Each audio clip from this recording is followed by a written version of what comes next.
विद्यासुन्दर साक्य विद्यासुन्दर साक्य विद्यासुन्दर साक्यलाई बहिष्कार गरौँ विद्यासुन्दर साक्यलाई बहिष्कार गरौँ दलाली र भ्रष्टाचारको अन्त्य गरौँ दलाली र भ्रष्टाचारको अन्त्य गरौँ विद्यासुन्दर साक्य मुर्दाबाद साक्यलाई बहिष्कार गरौँ विद्यासुन्दर साक्यलाई बहिष्कार गरौँ दलाली र भ्रष्टाचारी होशियार दलाली र भ्रष्टाचारी होशियार विद्यासुन्दर साक्य मुर्दाबाद विद्यासुन्दर साक्य मुर्दाबाद चोरी डकैती मुर्दाबाद विद्यासुन्दर साक्य मुर्दाबाद सांस्कृतिक सम्पदा माथिको आक्रमण निन्दनीय छ धार्मिक अतिक्रमण निन्दनीय छ वैदिक सनातन धर्म अमर रहो वैदिक सनातन धर्म अमर रहो वैदिक सनातन धर्म अमर रहो धार्मिक संस्थामाथिको आक्रमण बन्द गर चोरी डकैती मुर्दाबाद चोरी डकैती मुर्दाबाद धार्मिक सांस्कृतिक अतिक्रमण मुर्दाबाद भग्नावशेषमा परिणत भएको यो भवन अगाडि स्थानीय नागरिकहरू क्लबका पदाधिकारीहरू र सत्सङ्गमा संलग्न हुने धर्मावलम्बीहरू यति बेला मन खिन्न बनाउँदै भत्किएको भवन अगाडि आएर हेरिरहेका छन्।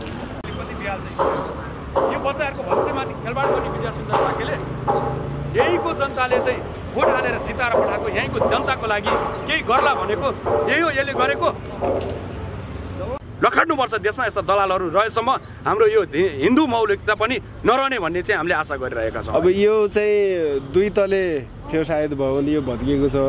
तपाईँलाई चाहिँ भौतिक रूपमा मात्रै क्षति गर्ने हो भने कति क्षति भयो तपाईँलाई? अहिले हाम्रो भौतिक रूपमा हामीले यो बिल्डिङै हामीले बनाउँदाखेरि हाम्रो 42 लाख चान्चुन लागेछ। पहिला झिनो भएर गइसकेको थियो। अहिले नयाँ बिल्डिङ बनाउँदाखेरि 42 लाख चान्चुनमा चाहिँ हामीले फेरि नट बोल्टुबाट सबै खोल्न मिल्ने गरेर बनाएको बिल्डिङ हो यो माथिको चाहिँ। तर उनीहरूले 81 आएर लात्ताले हानेर भत्काइदियो भने अब हाम्रो भित्र सम्पदाभित्र मन्दिरभित्र सुनका गजुरहरू थिए, महाराजजीलाई लगाएका सुनका हारहरू थिए। कुनै हार गजुर कुनै सम्पदा हामीले झिक्न पाएन। हिजो हामीलाई झिक भन्ने आदेश पनि आएन, उसले झिक्न पनि दिएन। यसको नियत के हो? यसको नियत के हो? भोलि एउटा कुनै व्यक्तिहरूसँग कुनै संस्थाहरूसँग रिस उठ्यो भनेर पशुपतिनाथ भत्काउन मिल्छ? आज पशुपतिनाथ भत्काएको जस्तै हाम्रो राधा माधव प्रचार समितिको भवन र हाम्रो कमलपुरी स्पोर्ट्स क्लबको भवन भत्काएको छ, जहाँ हामी बाल्यपनदेखि हामी खेलेर हुर्केका भवनमाथि आज विद्यासुन्दर काठमाडौँको नगरपालिकाका महानायक मेयरले आज खेलबाड गरेका छ। यी महानायक यसलाई अब के गर्नुपर्छ भने हामी जनताहरूले सोचिसकेका छौँ। कति दिन सत्तामा रहने, सत्तामा छन्जाल जे पनि गर्ने, जनताको र हितको हकको लागि बोल्नु पर्दैन। हिजो अस्ति पक्नुहोस्, हिजो अस्ति लकडाउनको बेला यही क्लबले महानगरपालिकाले कुनै काम नगर्दाखेरि, ओडाले कुनै काम नगर्दाखेरि यही कमलपोखरी स्पोर्ट्स क्लबले यहाँबाट लकडाउनको बेला पनि यहाँका गरिब जनताहरूलाई, दिनदुखीहरूलाई राहत बाँडेर, रासन बाँडेर अनेक कुराको सुविधा दिइरहेको थियो हाम्रो क्लबले भने। त्यो बेला यिनीहरू कहाँ गएको थिए? आज क्लबले गरेको काम यिनीहरूले देखिन नसकेको होइन।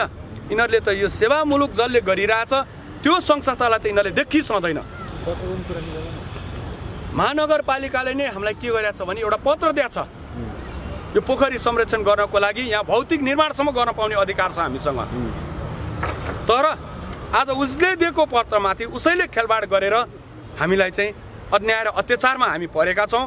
हामी देशव्यापी हाम्रो जनताहरूलाई, हाम्रो हिन्दू धर्म मान्ने हाम्रा दाजुभाइ दिदीबहिनी साथीभाइहरूलाई भन्न चाहन्छु कि आज हाम्रो हिन्दू धर्ममाथि काठमाडौँ महानगरपालिकाको मेयरले लात्ताले हानिसकेको छ।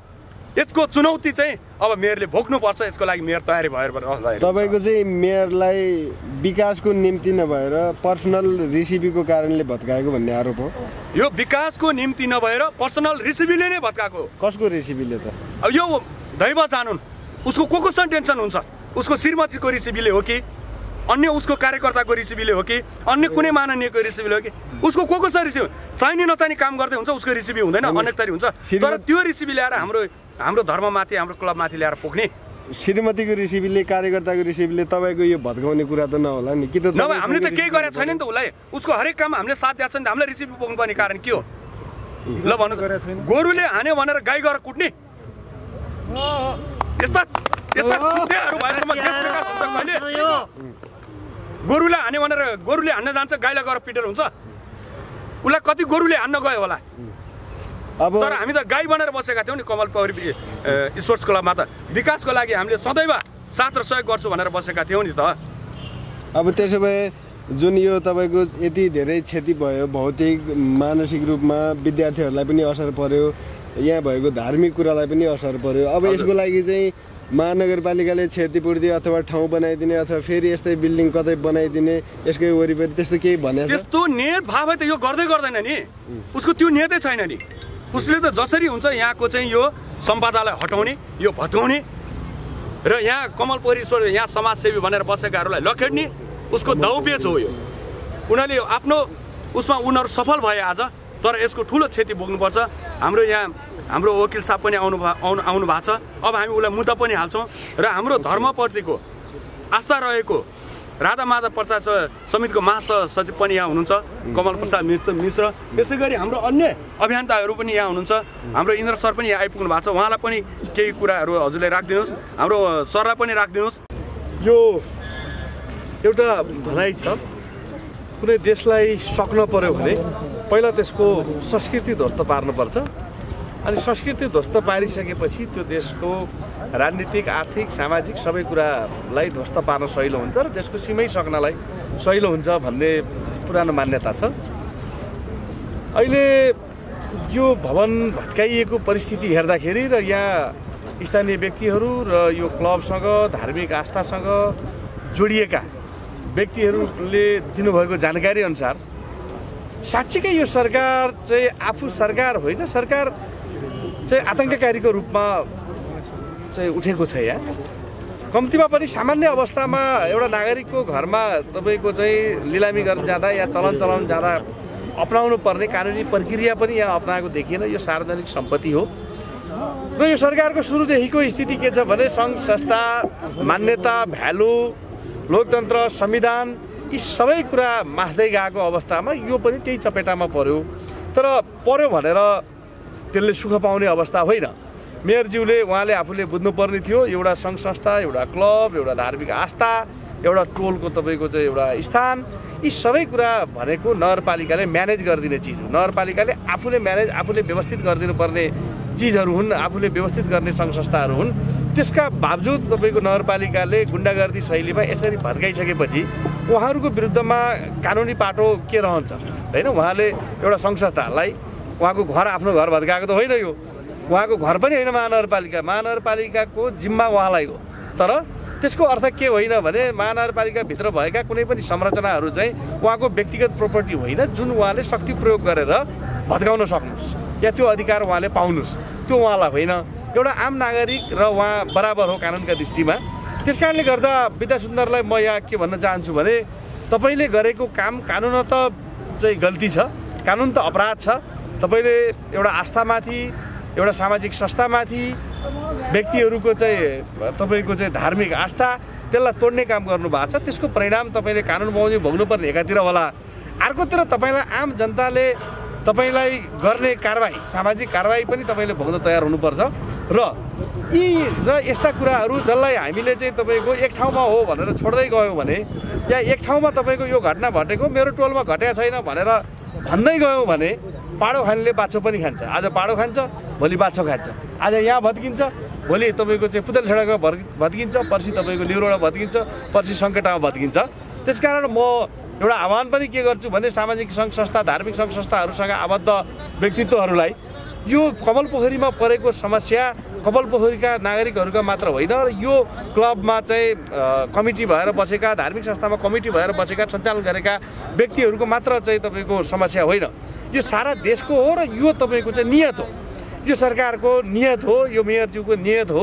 उहाँको नियत कतातिर फर्किएको छ, नियत कालो छ कि सेतो छ भन्ने कुरामा चाहिँ यसले प्रमाणित गरेको छ, यो प्रतिनिधि घटना हो।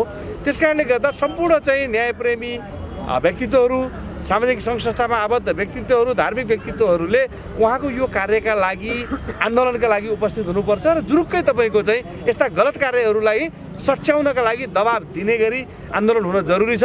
त्यसका लागि त्यो जनताको मुभमेन्टका अगाडि संसारका कुनै पनि तानाशाहहरू अडिन सकेको अवस्था छैन। आजसम्म हामीले इतिहासमा देखेका छौँ।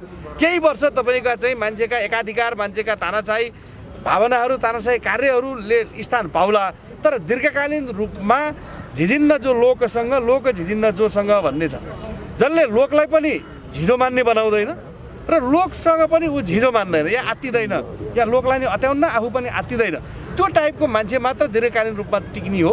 त्योभन्दा बाहेकको मान्छे तपाईँको चाहिँ टिक्न सक्दैन। त्यसकारण विद्या सुन्दरलाई म यहाँबाट भन्छु, मेयर साहबलाई, यी जनता नेपाली नागरिकहरू जसका आस्थामाथि तपाईँले खेलवाड गर्नुभएको छ, जसका सामाजिक भावनामाथि चाहिँ तपाईँले खेलवाड गर्नुभएको छ, तपाईँले आफ्नो पदको दुरुपयोग गर्नुभएको छ, तपाईँले नपाएको चाहिँ तपाईँको अधिकार प्रयोग गरेर प्रहरी प्रशासन लगाएर यो भत्काउने काम गर्नुभएको छ, डकैती शैलीमा तपाईँले यहाँ भएका सामानहरू लुटेर लानुभएको छ, तपाईँका मान्छेले लुटेर लगेका छन्, ती सबैको क्षतिपूर्ति तिर्ने र यसलाई यथास्थानमा ल्याउनका लागि पहल गर्ने काम तपाईँले गर्न बाध्य हुनुपर्ने छ।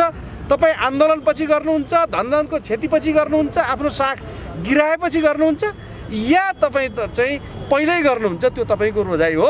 तपाईँले दुःख पाएपछि गर्ने हो कि तपाईँले तपाईँको चाहिँ आजका मितिमा आफूले सचेत भएर मैले गल्ती गरेछु भनेर यहाँका जनतासँग आएर माफी मागेर यसको उचित व्यवस्थापन गर्ने काम चाहिँ त्यो तपाईँको हो। तर कहिले गर्नुहुन्छ, गर्न चाहिँ गर्नै पर्छ। तपाईँलाई नेपाली नागरिकले, यहाँका जनताले, काठमाडौँवासीले, धार्मिक आस्था भएका सामाजिक सङ्घ संस्थासँग आबद्ध आस्था भएका व्यक्तिहरूले तपाईँलाई छोड्दैनन्, छोड्न हुँदैन र तपाईँ हामी सबै लागेर, सञ्चारकर्मी, सामाजिक व्यक्तित्वहरू सबै लागेर यसलाई पुनर्स्थापित गर्नेदेखि यसको उचित व्यवस्थापन गर्ने कुराहरूमा तपाईँहरू लाग्नुपर्छ। इन्द्र सर, एउटा स्पष्ट पारिदिनुहोस्। यहाँले भन्नुभयो मेयरको यो कदम आपराधिक कदम हो भनेर भन्नुभयो, धार्मिक संस्था र सामाजिक संस्थामाथि डुजर चलाउनु अपराध हो भन्नुभयो। यस्तो किसिमको अपराध गर्नेलाई कस्तो कानुनी दण्ड जरिवानाको व्यवस्था छ? उहाँलाई त धेरैवटा, एउटा त धार्मिक भावनामा खलल पारेको कुरामा पनि छ, त्यो एउटा कानुनी व्यवस्था छ।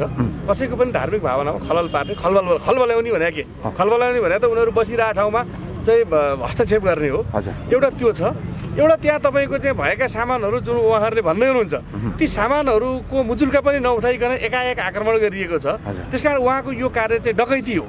किनभने मैले सुरुमै यहाँहरूलाई के भने यो चाहिँ सामान्य घरमा कसैको लिलाम गर्नु पर्यो भनेदेखि पनि, ब्याङ्कले लिलाम गर्नु पर्यो भने पनि मुजुल्का उठाइ वरि तपाईँको त्यहाँ भएको सामानका लगत हिसाब राखेर सम्बन्धित व्यक्तिलाई त्यसको जानकारी दिएर, नभए स्थानीय त उहाँ नै स्थानीय हो नि त, सरकार हो नि त, होइन, उहाँहरूले त्यसको रेकर्डेड गरेर त्यस पछाडि चाहिँ अनि जानकारी दिएर तिम्रो सामान हटाऊ भनेर, हटाउन नसक्ने सामान हटाऊ भनेर बल्ल भत्काउन पर्ने स्थिति छ भने भत्काउने हो। होइन भने उहाँहरू आफू पनि त्यति बुद्धु हुनुहुन्न थियो कि उहाँहरूलाई एउटा क्लब कुनै कसैले त्यहाँ घर बनाएर बसेका त होइन, कसैको तपाईँको त्यहाँ डेरा डन्डा बनाएर बसेका त होइन। एउटा क्लब सामाजिक संस्था हो, सबैलाई काम लाग्ने हो। त्यो तपाईँको विद्या सुन्दरजी यही टोला आउनु पऱ्यो, उहाँलाई पनि त्यो काम लाग्ने हो, होइन, यहाँ बस्ने मान्छेलाई काम लाग्ने होइन। त्यो अवस्थाको संस्थालाई तब कुनै जानकारी नदिकन सामानसहित डकैती शैलीमा उहाँले गर्नुभएको छ। त्यस कारण त्यो कानुन पनि उहाँप्रति आकर्षित हुन्छ। र मुख्य कुरा चाहिँ उहाँले गरेको यो कार्य छ, यो कानुन त यो दण्डनीय हुँदै हो, त्यहाँमाथि सैद्धान्तिक रूपमा यो अपराधिक कार्य हो, यो तपाईँ आतङ्ककारी कार्य हो। उहाँले मान्नुहोस् नमान्नुहोस् र यस्ता तानाशाही प्रवृत्तिका कार्यहरूको खिलाफमा जनता उठिसकेपछि चाहिँ यो कसैको पनि केही लाग्दैन। तीनवटा कसुरमा उहाँमाथि मुद्दा दायर हुन सक्ने सम्भावना छ। राज्यले गर्दैन, त्यो आफ्नो ठाउँमा छ, त्यो हामीलाई थाहा छ। धेरैवटा मुद्दाहरू राज्यले दर्ता गर्दैन, पदीय व्यक्तिलाई गर्दैन, हैसियत भए व्यक्तिलाई गर्दैन, होइन, तर त्यो लडाइँमा उहाँ पर्नुहुन्छ र उहाँ फल्नुहुन्छ। माथि हामी बस्थ्यौँ, तल क्लब बस्थ्यौँ, क्लबको स्वामित्व थियो र क्लबसँग एग्रिमेन्ट गरेर बनाएको र महानगरपालिकाको तत्कालीन कार्यकारी प्रमुख धनबहादुर श्रेष्ठलाई जानकारी दिइवरी बनाएको यो बिल्डिङ। उहाँको अनुमति थियो तपाईँहरूलाई? पेसेर बनाएको। महानगरले अनुमति दिएको थियो? महानगरले वडा कार्यालयलाई भनेको थियो, वडा कार्यालयले हामी अहिले बोल्न मिल्दैन बनाउनुहोस् भनेर दिएको थियो र 15 दिन अगाडि कर पनि तिरेको छु मैले भरतलाल श्रेष्ठजीकामा गएर संस्था रिन्युको कर तिरेर यहाँ तपाईँको संस्था रिन्यू भयो। यहाँ यो संरचना बनाउन मिल्ने नमिल्ने के छ तपाईँहरूसँग अनुमति? नक्सा बुझाएको छ, नक्सा हामीले इन्जिनियरले कोरेको नक्सा वडा कार्यालयमा रामकृष्ण सापकोटा त्यतिखेर सचिव हुनुहुन्थ्यो, उहाँले एप्रुभ गर्नुभएको छ नक्सा भनेपछि अस्थायी प्रकृतिको। यसको वरिपरि अरू पनि टहराहरू छन् यस्ता होइन? हजुर। तपाईँको चाहिँ यो मात्रै भत्काइयो अरू भत्काइएन भन्ने गुनासो हो कि यो अरू कुनै पनि भत्काउनु हुँदैन भन्ने गुनासो? होइन, हाम्रो कमल पोखरीको पुनर्निर्माणमा अथवा विकासमा हाम्रो विरोध हुँदै होइन। हामीले मेयर साहबलाई ज्ञापन पत्र पनि दियौँ, हामीले यतिका खर्च गरेर बनाएको छ, हामीलाई विकल्प दिनुहोस्, हामी हट्न तयार छौँ भनेको थियौँ गत साल मास्टर प्लान बन्ने बेलामा। त हेरौँला तपाईँहरूलाई अन्त म काहीँ दिन्छु भन्नुभएको थियो। हाम्रो अरुण बस्नेत दाइ र म चाहिँ भेट्न मेयर साहबलाई गएको थियौँ सुन्दारामा। त अब अहिले यो बिचमा त उहाँहरूले त केही जानकारी नै गर्नु भएन। 2 घन्टा अगाडि म यहीँ थिएँ, यत्रो सम्पदा यहाँ त करोडौँको सामान गायब भयो। हामीसँग त्यो जुन डाटा थियो त्यो डाटा पनि अब छैन, फाइल थियो हामीसँग नगद जिन्सीको फाइल त्यो पनि छैन। अब कहाँ तोडेर कहाँ फालिदिनु भयो। जगतगुरु आसन 4 लाखमा भक्तपुरबाट चाहिँ तपाईँको खरिद गरेर ल्याएको त्यो आसन तोडफोड गरिएको छ। त्यसै गरेर भगवान् शिवको चाहिँ नि तस्बिरहरू तोडफोड गरिएको छ, राधाकृष्णको सीतारामको तस्बिरहरू तोडफोड गरिएको छ। बुट लाएर अलिकति धर्म अलिकति हरि हुने मान्छेले यस्तो काम गर्छ भनेको। सनातन धर्ममाथिको आक्रमण उहाँले चिनिया सांस्कृतिक क्रान्तिको नक्कल गर्न खोज्नुभएको होला, तर यो 21औं शताब्दी हो, अहिले यो नक्कल यहाँ साबित हुँदैन। र यो प्रधानमन्त्रीज्यूको आदेशमा भनेर जुन सुनिएको छ, उहाँले जुन बखेडा झिकेर सांस्कृतिक अतिक्रमण भयो भनेर भगवान् रामको जन्मभूमिको पनि विवाद निकाल्नु भएको छ। अब यहीँ भएको एउटा राष्ट्रवादी संस्थामाथि आक्रमण गरेर राष्ट्रको सांस्कृतिक सम्पदामाथि आक्रमण गरेर कुन चाहिँ राष्ट्रियता उहाँले बचाउन खोज्नुभएको म प्रधानमन्त्रीज्यूलाई पनि प्रश्न गर्न चाहन्छु। हामी शान्तिपूर्ण आन्दोलन र कानुनी उपचार गरेर हाम्रो चान्चुन 5 करोडको क्षति 5 करोडको क्षति भएको छ। यो क्षतिपूर्तिका लागि कानुनको अब ढोका ढकढक्याउन, अदालतको ढोका ढकढक्याउन कानुन व्यवसायीहरूसँग सल्लाह गर्न हामी बाध्य भएका छौँ। हामी शान्तिपूर्ण ढङ्गले यसको चाहिँ प्रतिवाद गर्छौँ, हामी हिंसात्मक होइनौँ। हामी धर्म एउटा चाहिँ सनातन वैदिक धर्मको एउटा संरक्षण र पालन गर्ने जगतगुरु श्री कृपालुजी महाराजका संयम साधकहरू हौँ। तर यो बर्बरता तपाईँ सञ्चारकर्मीहरू, म आफै पनि सञ्चारकर्मी भएको हुनाले सञ्चारकर्मीहरूले हेरिदिनु होला। मैले बेलुका प्रधानमन्त्रीको प्रेस संयोजक चेतन अधिकारीलाई फोन गरेर पनि भने बर्बरतै भयो भनेर उहाँले चाहिँ नि मलाई जवाब दिनुभएको थियो। त्यस पछाडि पूर्व संस्कृति मन्त्री योगेश भट्टराईले यसलाई सांस्कृतिक सम्पदा भनेर तोक आदेश गर्नुभएको थियो। त उहाँलाई पनि फोन गरेँ, उहाँ प्रतिवाद गर्न सहयोग गर्न आउँछु है भन्नुभएको छ। अब यहाँको माननीय गगन थापाज्यूलाई पनि हामी अनुरोध गर्छौँ र सम्पूर्ण जनप्रतिनिधिहरू, सम्पूर्ण नागरिक समाज, टोलवासीहरू, यहाँ कमल पोखरी स्पोर्ट्स क्लब र राधा माधव प्रचार समितिको आह्वानमा हाम्रो सनातन वैदिक धर्ममाथि भएको, सांस्कृतिक सम्पदामाथि भएको बर्बर दमन आक्रमण, अझ कानुनी रूपमा भन्दाखेरि राष्ट्रको वर्दी लाएर जनताको करबाट पालिएको पुलिस वर्दी लाएर यहाँ चोरी डकैती गर्न आएको हामीलाई अनुभव भएको छ। किनभने हाम्रो सामान छैन, हामीलाई सूचना दिएको छैन, मुजुल्का उठाइएको छैन, चोरी डकैती नभए के हो? यो देवानी संहितामा पर्छ कि फौजदारी संहितामा पर्छ? वकिल साहबले निर्क्युल गरेर केस दर्ता गर्नलाई उहाँले चाहिँ नि सहयोग गरिदिनु हुनेछ। र हामी रोएका छौँ, सबै सत्सङ्गीहरू रुनुभएको छ। हामी 100-150 को हाराहारी त कमल पोखरी 1 नम्बर वार्डको बासिन्दा हाम्रो सत्सङ्गी हुनुहुन्छ भने 300-350 हाम्रो चाहिँ नि यहाँको चाहिँ नि जुन हलमा साधना गर्ने शनिबारको क्यापेसिटी हो। सबैजना चाहिँ नि आज आक्रोशित हुनुहुन्छ।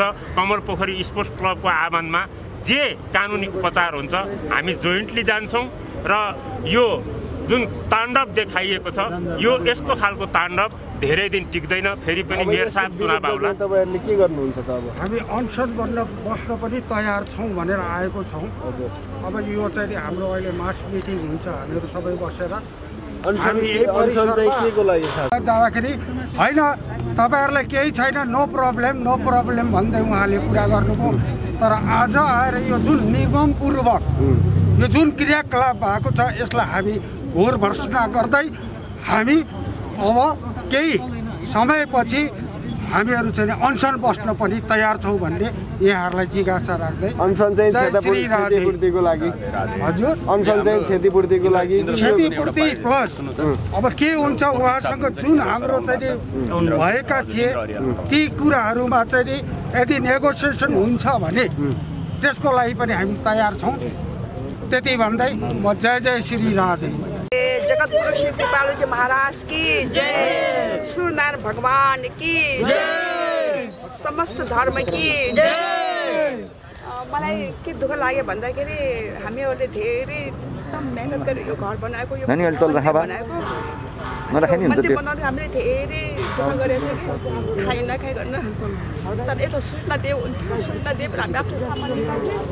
अनि अब सामान निकाल्नु पायो भने अलि हाम्रो बचत हुन्थ्यो होइन। सामान अलिकति फ्याँकेको छ त्यो निकाले पनि हामी त निकाल्थ्यो। अलि त्यसलाई थाहा आलु फ्याँकेर धेरै चिज त खाने महाराजीलाई हाम्रो महाराजीलाई जगतगुरु उहाँ त साक्षात् जगतगुरु हो। फेरि सनातन धर्म अलि आवाज निकालेर बोल्नु पर्यो दिदी। हाम्रो जगतगुरु के बाजे महाराज साक्षात् जगतगुरु हो, पञ्चम मूल जगतगुरु हो। हजुर। अनि हामीले त महाराजको धेरै बेचेत जस्तो लाग्यो कि महाराजको फोटो राधाकृष्ण फोटो राख्नु थाल्यो, धेरै दुःख लाग्यो। महाराजजीको अपमान भयो। म चाहिँ जन्मेदेखि बुद्धिस्टबाट हिन्दूमा लागेको। मलाई कसै चित्त दुख्यो भने यस्तो त गर्नु नहुने हो। जुन धर्म भए पनि चाहे क्रिस्चियन होस्, हिन्दू होस्, बुद्धिस्ट होस्, सबैलाई अपनाउन पर्ने हो। तर म चाहिँ बुद्धिस्ट छोडेर हिन्दूमा सनातन लाग्यो भने धेरै दुःख लाग्यो। यस्तो पनि हुँदैन भनेर भविष्य यस्तो नहोस्, त्यही छ बिन्ती छ कि यस्तो भविष्यको खुसीमा त्यस अत्याचार नहोस्। अरू त मैले के भन्नु छैन, दुबारा यस्तो नदोहोरोस्, अरूमाथि यस्तो आक्रमण नहोस्। सबैले राधे राधे राधे राधे।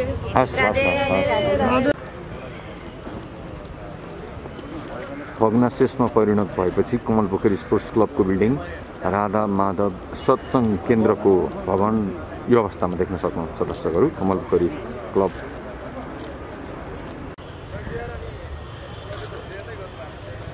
गजुर सहितको छाना हामी यो अलपत्र अवस्थामा एउटा भग्नावशेषको रूपमा देख्न सक्छौँ।